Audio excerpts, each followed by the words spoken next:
আপনাদেরকে আমরা প্রতিদিন নিত্য নতুন ফ্যাক্টরি মেশিনের ভিডিও দেখিয়ে থাকি, কিন্তু আজ যে ফ্যাক্টরি মেশিনগুলো আমি আপনাদের দেখাবো এগুলো আপনি পুরোপুরিভাবে দেখে হতবাক হয়ে যাবেন। এই সমস্ত মেশিনগুলো তাদের নিজেদের সেক্টরে সমস্ত কাজ করতে পারে আর খুবই তাড়াতাড়ি সুস্বাদু খাবার তৈরি করে। গরমের সময় আসতেই মানুষ কোল্ড ড্রিঙ্ক খাওয়া শুরু করে দেয়, আর এখন তো ঈদের সময়, আর আমরা পুরো রোজার মাসে শরবত খেয়েছি। বেশিরভাগ মানুষ বাজারে পাওয়া ফ্লেভার দিয়ে শরবত বানিয়ে খেতে খুব বেশি পছন্দ করে, যেটাকে বিশেষ করে রুহ আফজা বলা হয়। অনেকেই হয়তো ভাবেন এটা আমাদের শরীর স্বাস্থ্যের জন্য খুবই উপকারী, কিন্তু এক মিনিট, এর মেকিং প্রসেস দেখার পর আপনারা নিজেরাই ডিসাইড করবেন এটা আপনাদের জন্য খাওয়া উচিত না উচিত নয়। তো সময় নষ্ট না করে চলুন শুরু করা যাক। রুহ আফজা ফ্যাক্টরি প্রসেস। সর্বপ্রথমে স্টেপে সুগার সিরাপ তৈরি করা হয়, যার জন্য নিচে থাকা মেশিনে ছোট ছোট নোজেলের সাহায্যে চিনি ফিল করা হয়। তারপর নিচের দিকে যে পাইপ লাইন লাগানো আছে তার সাহায্যে চিনি বোলিং ট্যাঙ্কারে লোড হয়ে যায়। এবার এতে দেওয়া হয় গরম পানি, যার কারণে এর ভেতরে থাকা চিনি খুব তাড়াতাড়ি গলে যায়। এবার এটাকে বন্ধ করে 115 ডিগ্রি সেলসিয়াস তাপমাত্রায় ফোটানো হয়। এবার অন্য একটি ট্যাঙ্কারে ফ্লেভার হিসেবে অরেঞ্জ এবং আনারসের জুস লোড করা হয়। তারপর একটি পাইপ লাইনের সাহায্যে ওই সুগার সিরাপ ডোজ বয়লিং কন্টেনারে চলে যায়, আর এখানে ভালো হয়ে মিক্স হয়ে যায়। এবার মিক্সিং প্রায় কমপ্লিট। এখন সুগার সিরাপকে ট্যাঙ্কার থেকে বের করে হোল্ডিং পজিশনে রাখা হয়, যেখানে এগুলোকে ফিল্ট্রেশনের জন্য মাইক্রো ফিল্টার দিয়ে পাস করানো হয়, যেখানে মিক্স জুস ফিল্টার হয়ে যায়। এবার তৃতীয় স্টেপে এই শরবতের ফ্লেভার তৈরি করা হয়, যেখানে মেশিনি প্রসেসে আর্ক বলা হয়। বন্ধুরা, আমি আপনাদের বলে দিই, এতে কোনো রকম আর্টিফিশিয়াল কেমিক্যাল দেওয়া হয় না। এর ফ্লেভার সমস্ত কিছু ন্যাচারাল গাছগাছালি দিয়ে তৈরি করা হয়। তো চলুন আপনাদের দেখাই এটা কিভাবে তৈরি করা হয়। সর্বপ্রথমে একটা বিশাল বড় জালিদার কন্টেনারে বিশেষ উপাদান যেমন লিনুফার, গোলাপ, পুদিনা এবং মুনাক্কার মতো কিছু বিশেষ জড়িবুটি দেওয়া হয়। এবার এই কন্টেনারকে গরম পানির মধ্যে ফোটানো হয়, পরে উপরে ঢাকনা লাগিয়ে দেওয়া হয়, আর ভেতরে পানি 118 ডিগ্রি তাপমাত্রায় ফোটানো হয়। এত গরমের কারণে সমস্ত জড়িবুটি তার ভেতরের প্রয়োজনীয় নিউট্রিশন ছেড়ে দেয়। এরপর যখনই ঠান্ডা হয়ে যায় তখন গাঢ় লিকুইডে পরিণত হয়ে যায়। এই প্রসেস অনেক পুরাতন একটি প্রথা, আর এটা এই কারণে করা হয় যেন শরবতের একই রকম স্বাদ থাকে। এবার এটাকে কালার করার জন্য অন্য ট্যাঙ্কারে লোড করা হয়। রুহ আফজার কালার বেশিরভাগ সময় লাল হয়ে থাকে, যার জন্য পারমিটেড ফুড কালার ব্যবহার করা হয়। তারপরে কালার ড্রয়িং ট্যাঙ্কারে ফিল করা হয়।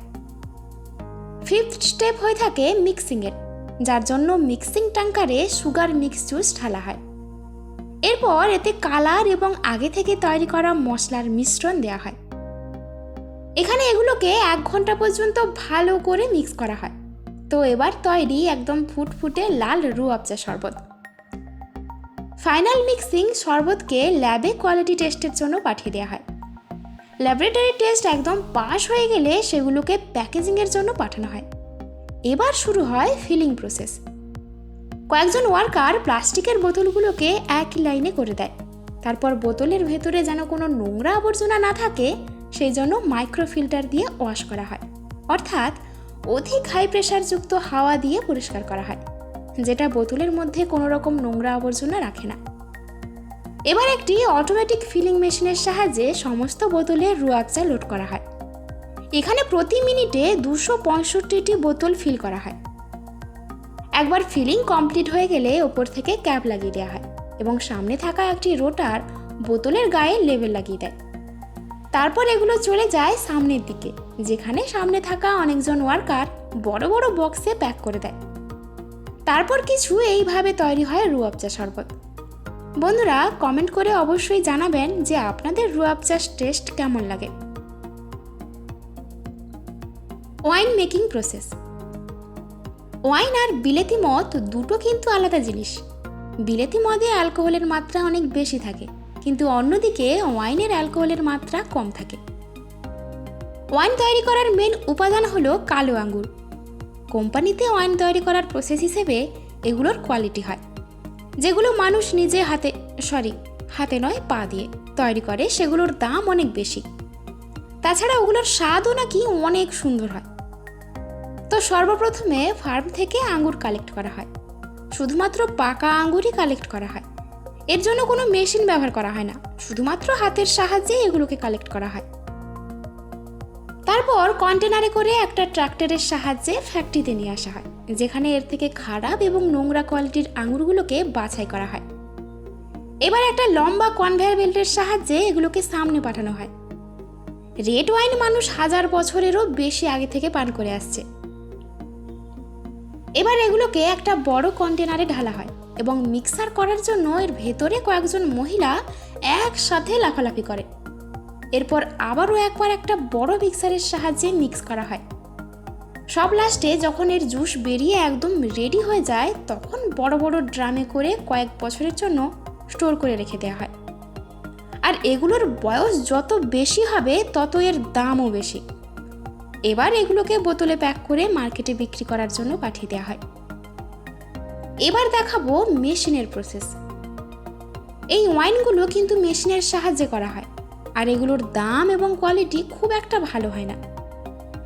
তো মেশিনের সাহায্যে ওয়াইন তৈরি করার জন্য প্রথমে অনেক পরিমাণ কালো আঙ্গুর ফ্যাক্টরিতে নিয়ে এসে ইন্সপেকশন করা হয়, আর এর থেকে মোটামুটি খারাপ কোয়ালিটির আঙ্গুরগুলোকে বাছাই করা হয়।